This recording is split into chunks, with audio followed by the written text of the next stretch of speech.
Cuma 12 bulan, waktu yang dibutuhkan Manchester City buat berubah pikiran soal Tijani Reinders. Dari yang tadinya dikasih kontrak 5 tahun, sekarang malah diberangkatkan ke Arab Saudi. Dan yang bikin terasa aneh, gak ada cedera parah, gak ada skandal, gak ada drama sama pelatih yang jadi headline di mana-mana. Terus sebenarnya apa yang terjadi? Gimana ceritanya pemain yang belum genap 1,5 tahun lalu dinobatkan sebagai midfielder terbaik di Serie A? Sekarang malah jadi kelebihan stok di Etihad Stadium, padahal baru juga mau menetap. Mari kita bahas. Kita mulai dari awal cerita ini karena optimisme waktu itu bukan soal basa-basi. Reinders datang dari AC Milan pada Juni 2025, bawa modal musim yang luar biasa di Italia. 15 gol di semua kompetisi, gelar juara Supercoppa Italiana, dan main 63 dari 64 pertandingan yang mungkin dia mainkan. Ini bukan pemain yang dibeli karena potensi semata. Dia udah jadi pemain jadi atau setidaknya sedekat itu buat gelandang tengah usia 27 tahun. City rogoh kocek sekitar 46,3 juta pound sterling buat dapetin dia. Kontraknya disusun dengan berbagai bonus yang terikat sama trofi dan peluang Ballon d'Or. Dan dikasih kontrak sampai 2030. Ini rencananya bukan pemain pinjaman semusim, tapi fondasi buat 1 dekade ke depan. Dan sempat beberapa waktu, semuanya kelihatan sesuai rencana. Debut Reinders di Premier League lawan Wolves. Dia cetak gol sekaligus kasih assist di laga yang sama. Awal yang bikin fans mulai ngomongin dia dengan nada beda. Dia terus produktif sepanjang musim. Dia mainkan sekitar 50 laga di semua kompetisi. Sumbang 7 gol dan 8 assist. Dan ikut berperan City ngangkat trofi FA Cup dan EFL Cup. Kalau dilihat dari angka, itu musim debutnya yang produktif banget. Kalau kamu tunjukin statistik itu ke fans City di Agustus 2025 dan tanya apakah itu musim yang layak, kebanyakan bakal bilang itu sangat layak. Nah, disinilah cerita mulai berbelok. Musim berjalan, keterlibatan Reinders justru makin mengecil, bukannya makin besar. Di 15 laga terakhir Premier League musim itu, dia cuma jadi starter 2 kali. Itu bukan sekedar rotasi biasa, itu tanda pemain yang udah keluar dari rencana utama pelatih. Guardiola mulai lebih mengandalkan Rodri, Bernardo Silva, sama Ryan Cherky. Dan alasan dibalik pergeseran ini sebenarnya udah ngasih tahu kita kenapa akhirnya Reinders sekarang menuju ke Arab Saudi. Ini masalahnya soal fisik. Sepak bola di Inggris menuntut sesuatu dari gelandang tengah yang nggak sama persis dengan tuntutan di Serie A. Duel-duel keras yang terus-menerus, perebutan bola kedua yang dimenangkan lewat keteguhan murni. Ngimbangin lari lawan selama 90 menit, lebih dengan tempo yang nggak kenal ampun. Reinders sepintar apapun teknik dia kesulitan konsisten memenangi duel-duel. Dia sering hilang dari permainan di momen-momen fisik, momen di mana City butuh seseorang yang bisa gulat, bukan cuma ngoper-ngoper cantik biasa. Dan di posisi double pivot yang juga butuh disiplin bertahan. Ketidakkonsistenan itu perlahan menggerus kepercayaan Guardiola. Ada juga pergeseran taktik yang nggak menguntungkan dia. City di musim terakhir Guardiola makin condong ke gaya main langsung dan vertikal. Beda sama gaya dan menguasai bola yang bikin Reinders cocok banget di proyek pembangunan ulang Milan. Dia direkrut sebagai gelandang 8 yang kreatif dan progresif, tapi diminta membuktikan diri dari berbagai lini tengah. Ditambah lagi Reinders punya ekspektasi menggantikan legenda City di posisi itu. Jadi nggak heran kalau permainan berbakat ini akhirnya terhimpit di posisi yang tadinya dia diharapkan jadi pusatnya. Enzo Maresca masuk ke Etihad bawa ide sendiri soal susunan lini tengah, dan langkah pertamanya udah cukup ngasih gambaran di mana posisi Reinders di hierarki baru.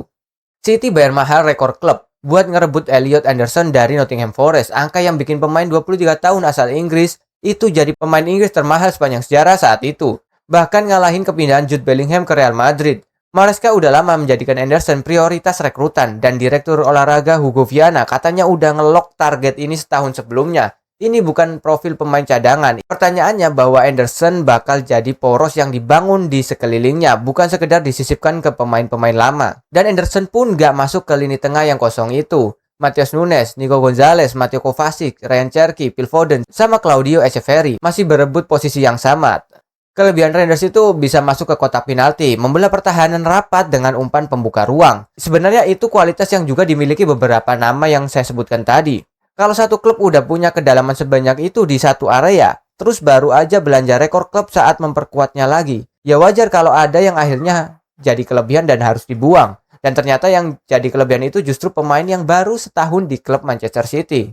Disinilah Arab Saudi masuk ke percakapan, dan waktunya bukan kebetulan. Al-Qadsiya sekarang dilatih Brendan Rodgers sejak diangkat Desember lalu. Lagi gencar membangun tim jelang pindah ke stadion Aramco yang baru. venue yang bakal jadi tuan rumah laga Piala Asia 2027, merekrut pemain sekaliber Rangers yang juga timnas Belanda dan tampil 3 laga fase grup Piala Dunia 2026. Itu cocok sama ambisi mereka buat diperhitungkan, baik di level domestik maupun benua. Kabar dari Arab Saudi dan udah dikonfirmasi Fabrizio Romano nyebutin nilai transfer sekitar 61 juta euro, kira-kira 52 juta pound, lebih tinggi dari harga yang City bayar ke Milan buat dapetin dia. Katanya Rangers sempat ragu-ragu sebelum akhirnya bilang iya setuju untuk pindah.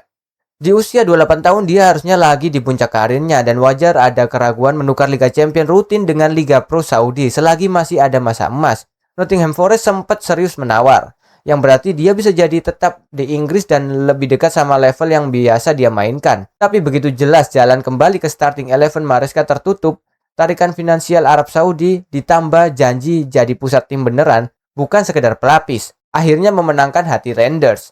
Dia sempat absen latihan seminggu ini karena administrasi transfer lagi diproses. Tanda paling jelas kalau karirnya di City sebenarnya sudah selesai, cuma tinggal menunggu pengumuman resmi saja. Ada satu detail keuangan yang menarik dari sisi Manchester City. Kepastian transfer Rangers dengan Milan tahun 2025 dulu punya klausul tambahan, termasuk pembayaran yang aktif kalau City jual dia sebelum 2030.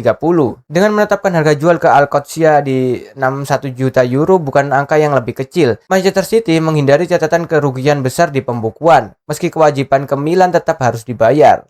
Ini keputusan bisnis yang cerdik, dikemas seolah-olah keputusan sepak bola murni. Artinya City bergerak cepat bukan cuma karena Rangers udah nggak dipercaya lagi, tapi juga karena angkanya yang udah pas sih. Ini mungkin cerita yang lebih besar dari sekedar kepergian Rangers, karena dia bukan satu-satunya gelandang jangka panjang yang masa depannya masih menggantung. Rodri, kapten juara Piala Dunia Spanyol dan andalan City, lagi masuk tahun terakhir kontraknya, belum ada perpanjangan yang disepakati. Barcelona udah maju duluan. Dan ini yang bikin nama Enzo Fernandez masuk gambaran skema Enzo Maresca. Chelsea udah ngasih tenggat buat klub manapun yang mau menyamai valuasi 120 juta pound buat pemain asal Argentina itu. Dan ketertarikan City ini juga didorong hubungan lama Maresca sama dia semasa masih di Stamford Bridge. Apakah City mau bergerak sebelum tenggat waktu itu? Itu sih bakal ngasih gambaran seberapa mendesak mereka buat membangun ulang jantung permainan mereka. Kalau ditarik benang merahnya, kepergian Rangers sebenarnya bukan cerita satu pemain gagal beradaptasi. Ini lebih kayak bab pembuka dari rekonstruksi besar-besaran di lini tengah City. Di bawah pelatih baru yang lagi membentuk ulang skuad warisan sesuai visinya sendiri. Rangers pergi, tapi City tetap untung secara pembukuan. Dan mungkin klub Arab bakal dapat gelandang berbakat ini. Mantan pemain Piala Dunia yang usianya masih di masa emas. Buat City sendiri, ujiannya sebenarnya baru dimulai sekarang. Karena mengganti satu rekrutan yang gagal itu gampang. Membangun ulang seluruh mesin lini tengah dalam satu jendela transfer itu tantangan yang jauh berbeda. Jadi gimana menurut kalian soal kepergian ini? Tulis pendapat kalian di kolom komentar. See you on the next video. Peace.